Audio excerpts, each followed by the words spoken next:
নিজের বিয়ে ও ব্যক্তিগত জীবন নিয়ে চলা নানা গুঞ্জন, সমালোচনা ও কটাক্ষের জবাব দিলেন কন্টেন্ট ক্রিয়েটর সানবিজ বাই তনি।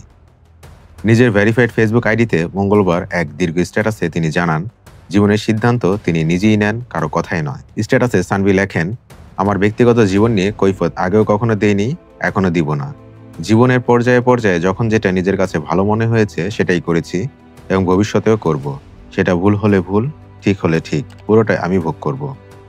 তিনি আরও লিখেছেন, মানুষ আমাকে খাওয়ায় না, টাকাও দেয় না, তাই মানুষের কারণে নিজের সুন্দর মনটা কষ্ট দেই না। বলতে পারেন বাংলা সিনেমার ফাটাকেষ্ট থিওরি। বিয়ে নিয়ে নানা ভুয়া গল্প ও সমালোচনার বিষয়ে ক্ষোভ প্রকাশ করে সানভি বলেন, আমার বিবাহ সমাচার নিয়ে যাদের ঘুম হারাম হয়ে গেছে তারা প্লিজ আমাকে বেশি বেশি শেয়ার করেন, কোনো অসুবিধা নেই, আমার ফলোয়ার্স বাড়ে। তবে স্বামী রাসেল সম্পর্কে ভুয়া তথ্য প্রচার নিয়ে তিনি ক্ষোভ প্রকাশ করেছেন।